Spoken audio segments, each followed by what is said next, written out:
So this is a more unstable build. It's a little bit later on in development, but it does have our ship hull crafting, from the shipyard. So before you would have seen the default hull. Now this is a little bit further on. It's entirely Coda art. So if it looks a little bit confusing at times, that's because we haven't had any sort of pass go over for that sort of thing. But what it essentially is, anyone's familiar with 3D modeling tools, is you're able to shape your hull with these sections to basically anything that you want. We have these little controls here as well, so you can kind of create a more curved sort of shape if you want. You can pull extra sections out. You can even sort of get a basic shape by just, you can also increase sections of it here. And then when you've got the basic shape, you can go in and start to kind of make other adjustments. So you might want this bit sort of coming out here and then curve it in like that. And so pull that in. And it's a big thing, like the players were sort of asking for, they really wanted to craft their own ship. We didn't want a sort of just creating it by blocks, which I think is a lot of sort of solutions to it, this kind of player creativity. We decided to go, hey, let's just get inspired by actual 3D modeling tools. And so, you are essentially able to sort of... I mean, the plan was originally that we would put like a certain number, maybe 10 or something, pre-built hulls in the game. Like in the earlier part of the demo, you saw that was like a pre-set hull, right? And then everybody would have one of these 10, and you could progress and unlock better ones, et cetera, et cetera. But then, our community really came out and said, we really want to be able to create our own shapes. I want to create like a ball, I want to create like this really long skinny ship, and I want to create this crazy ship, blah, blah, blah. And we thought, well, we should probably think about whether we can bring this in earlier, and we did. And so now, we're doing it really, and so now we want you to be able to, create. And so now, just like that, quite just manipulating some stuff, you can craft the hull itself, and then of your the parts dreams. you saw earlier applies where you put the helm down, you choose where the cores goes, and you panel it up and stuff. But you have your basic shape, and later on in this tool we'll have where you can sort of divide up into corridors and rooms and stuff like that. So did you guys opt to have this be sort of the way to make ships at this point, or you're still going to put in that where this preset ones? This will be the default way of creating ships in the game. We won't have any really pre-built ships. There'll be some designs that are already set up for you. So if you don't want to mess with the 3D kind of like, you might want to just edit like a shape rather than start from scratch. Yeah, exactly. But so this is quite a small little one, and if we go down this valley here outside of the shipyard, you'll see as well there's updated like shipyard visuals from the other things. So as I said, this is a slightly later on build, but just to give you an idea of some of the ships you can make.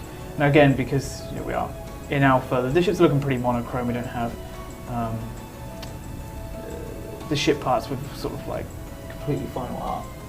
But you can see here we've built like a much smaller little sort of skiff type thing, and the ability now with the ship shaping is you can sort of create your own cockpits. So around the back here, I've been smart and put the fuel tanks by the helm, just for complete safety. So you can see I've set the artificial horizon just in front of me there, and then I've got the fuel off to the left. So I don't have it immediately in my vicinity, but it's just you can just pick up a ship and just start flying it just like that. That's the kind of the seamless game we kind of wanted. It's just like a small nimble ship, probably pretty simple to build. Over here we've got a much bigger sort of classic flying ship that's almost like a galleon with wings. What materials are those? So this is just like built entirely out of iron, to be honest. Let's try and actually get on it. Luke couldn't be bothered to harvest all the iron, so he cheated. Yeah, I just cheated it all in. But you can see I've started to kind of build little sort of room sections, light stuff in here. And again, like these crates and lights is all entirely placeholder, but it gives you an idea of the sort of the freedom you have to just do whatever you want. And again, you can just jump on. There's not really any sense of ship ownership in the game. It's pretty freeform mechanically. You can just take on a ship and start to fly down a mountain valley. You could have 20 friends on here. You could have like just the two. But obviously, managing a ship of this size probably requires a fair amount of people. Yeah, if you imagine being in combat with like this, manning all these cannons and stuff that are sort of lining the deck. Okay. I imagine it would also take a lot of resources to. Yeah, exactly. You're going to need a lot of people to be able to craft. Anytime you take some size. damage, you'll have to repair it, and you need the resources to repair it. But this thing, like trying to go through that storm earlier, it would sort of breeze through it because yes, it'd be getting struck by lightning, but it's so heavy that the wind wouldn't move it so much. And here we've got like sort of more like a hot rod spaceship thing.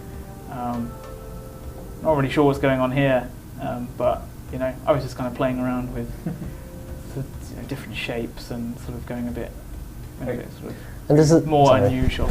Are you not limited, like when it comes to making the initial frame though? You can make it Yes. any shape. You doesn't require any kind There's of a, resources. there's a limit to the size. There'll be a limit to the size initially that will probably like increase, but we definitely don't want to be like you can build like a tiny dinghy initially. I think we want to give them a little bit of wiggle room to create, something you find pretty cool, and then later on, as you get that technology to start building just huge sort of like Zeppelin size things.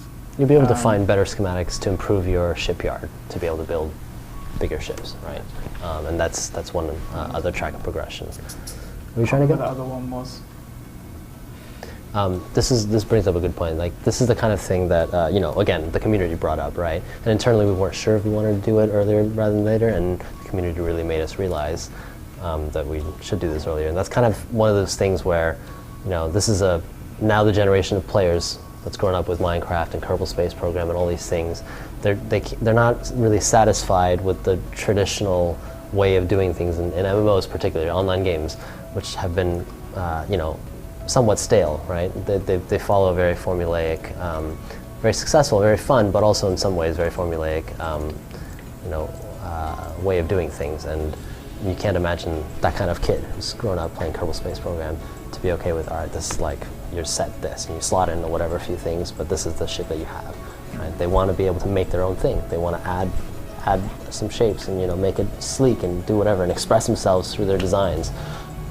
So that's kind of the direction Worlds Adrift really. Yeah. And also, this is your base. Like in a lot of these kind of games, you kind of build your base up, and it kind of almost gets rid of the exploration aspect because you only want to go so far away from where you put all your time and effort. Yeah. Whereas with us, we were like, well, what if the thing you were building, the thing that housed all your like resources and the things that you've gathered, could move, could fly, and then suddenly you take these huge structures basically with you, and they're your battle station. They're what you're going to have to defend yourself with, and come across other players and get in these huge skirmishes, these huge ship fights, essentially.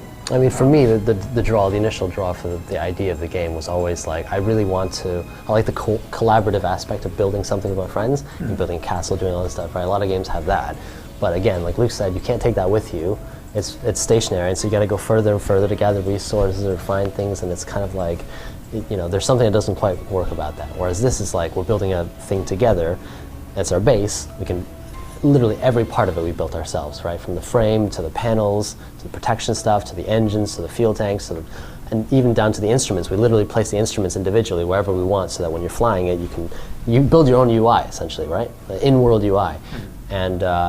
And then you can improve it. You can swap out parts. Like, oh, I found some titanium. I want to replace that crappy copper thing, right? So you land, you dock your ship, you make some improvements, swap some things out, and then carry on. And then once you go through a storm, you take a bunch of damage, but then you make it out from the other side, and you dock, make some repairs, make some improvements. You're like, you know what? We shouldn't have done that. We shouldn't have put this here. This is too close to that. Whatever it is, right? And then you make the improvements. You learn how to make your ship better. And maybe if you lose your ship, you're like, all right, let's start over. I got a way better idea for design. Instead of a long, skinny ship, let's do a big whatever ship. And that's the kind of that's the gameplay that really excites me. Right. And I hope a lot of our players agree. Right. It's incredibly collaborative. Yeah, for sure. Yeah. Okay. And I guess like and that creative freedom and expressiveness is what we've extended through to like the islands. So we have the Island Creator, which is free on Steam, and every island you've actually seen us been playing on today has all been entirely player created. So it's like, even at this early stage, like we're running alpha tests kind of regularly, and then that is like, even now we've got the players who are actually physically building our world, which is also really exciting for us. It means that you pick that silhouette on the in the distance or on the horizon, and travel there, and you don't know what you're going to find there, really. Right? But it's been thought about by somebody. It's not just procedurally generated. Yeah. Right. But is it a combination of the two? In the final game, it will be a combination of the two, right? And of course, there will be some islands that we author ourselves. But the fact that right now, we can't take any credit for these islands. They're beautiful. They're amazing. A lot of these designs we never would have made ourselves, right? Yeah. You kind of open it up to the community and you see all the crazy things they can come up with, all the beautiful, amazing designs that they come up with. And we see that with all kinds of parts of the game. With the ships, I imagine we'll see some ridiculous designs. Yeah, that's what's the most exciting thing. Yeah. But cool. So, yeah. So that wraps up like a very. There's a lot to talk about. There's a lot going on in the game. Hopefully, as we kind of get that out into players and they can start making more informal, better videos than we ever can. So, yeah. But thanks for watching.